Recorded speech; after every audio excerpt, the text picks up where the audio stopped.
کر دیے تھے، پیٹ پر پتھر باندھ کر ان کو جواب دینا تھا کہ تم کہتے ہو کہ صرف کھانے سے زندگی ملتی ہے، یہ لو میں نے پتھر باندھ دیا ہے، تمہارے سامنے زندہ رہ کے دکھاتا ہوں گلی کے ایک موڑ پر۔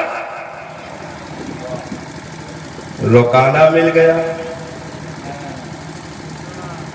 نبی نے ارشاد فرمایا، وہ بھی اسی چیز کا انکار کر رہا تھا کہ یہ نیا نعرہ کہاں سے آ گیا، ہم نے نہیں سنا، ہمارے باپ داداؤں نے نہیں سنا۔ کہا وہی تو سنانے آیا ہوں، سنے ہوتے تو میں کیوں آتا؟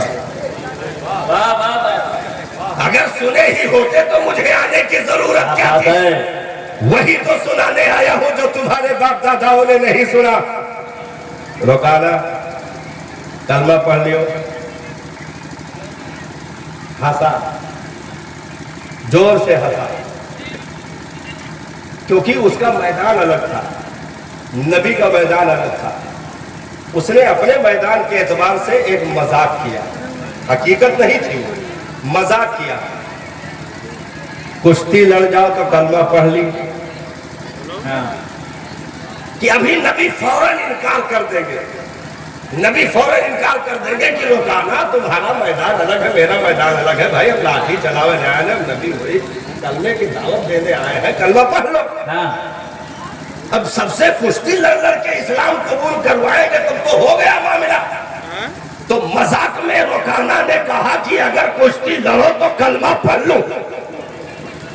نبی مسکرائے، ارشاد فرمایا رکانا اپنی بات سے پلٹے گا تو نہیں؟ واہ واہ واہ واہ واہ واہ واہ۔ رکانا اپنے وعدے سے پلٹے گا تو نہیں؟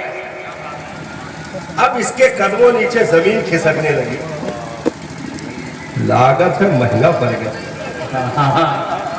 واہ، ہم تو مذاق میں کہے تھے، انہوں نے سیریسلی لے لیا۔ ارشاد فرمایا اپنے وعدے سے پلٹے گا تو نہیں، کلمہ پڑھے گا نا؟ تو کہا ہاں وہ کہے ہے تو مطلب پڑھب کہے نہیں۔ تو نبی نے فرمایا پھر آ جا۔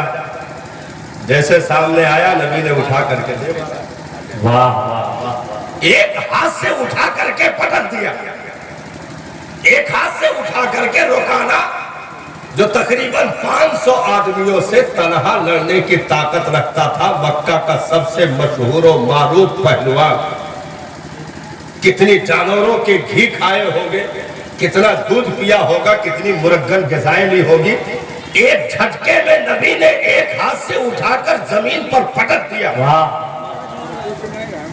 منہ بھر ماٹی کھائے گئے۔ اٹھا تو جھارس وارس کہے تقریباً سب سنبھلے جے تو جلدی مہینہ مطلب۔ تو نبی نے کہا کہ سنبھل جا، جب کہے گا جب پٹک دوں گا۔ واہ واہ واہ، سنبھل جا۔ واہ، اب رکانا تیاری کیا، یوں یوں یوں یوں کر کے آ جائیے آ جائیے۔ نبی نے پھر اٹھا کے زمین پر پٹک دیا، چیختا ہوا بھاگا، کہا کہ جادوگر ہے معاذ اللہ، یہ کہہ کر بھاگا۔ لیکن مکہ والے پیچھے سے دیکھ رہے تھے کہ ہم جو ہے 50 سال سے کھانے کے بعد اتنے کمزور ہیں کہ ایک جھٹکا بھی برداشت نہیں کر سکتے، یہ پیٹ پر پتھر باندھنے کے بعد اتنے طاقتور ہیں کہ انگلی اٹھا دے تو چاند کا کلیجہ پھٹ جائے۔